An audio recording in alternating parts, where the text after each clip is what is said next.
చూడండి, దేవుడు అతనితో ఎప్పుడు? అబ్రాహాం అయినప్పుడా, అబ్రాముగా ఉన్నప్పుడా? చూడండి, ఇవన్నీ కూడా అబ్రాముగా ఉన్నాడు. ఒక మొద్దుగా ఉండి ఏం చేస్తున్నాడు? దేవుణ్ణి అచంచలమైనటువంటి విశ్వాసం ఏం చేస్తున్నాడు? నమ్ముతూ ఉన్నటువంటి వాడుకున్నాడు, వెంబడిస్తూ ఉన్నటువంటి వాడుకున్నాడు, విసిగిపోయినటువంటి వాడు కాదండి.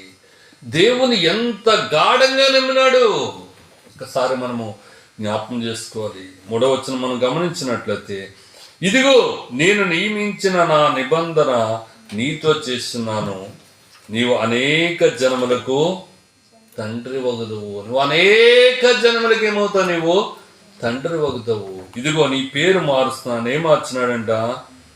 మరి ఇక మీదట నీ పేరు అబ్రాము అనబడదు, నేను అనేక జనములకు తండ్రినిగా నియమించింది గనక నీ పేరు అబ్రాహాము అనబడును, నీకు అత్యధికముగా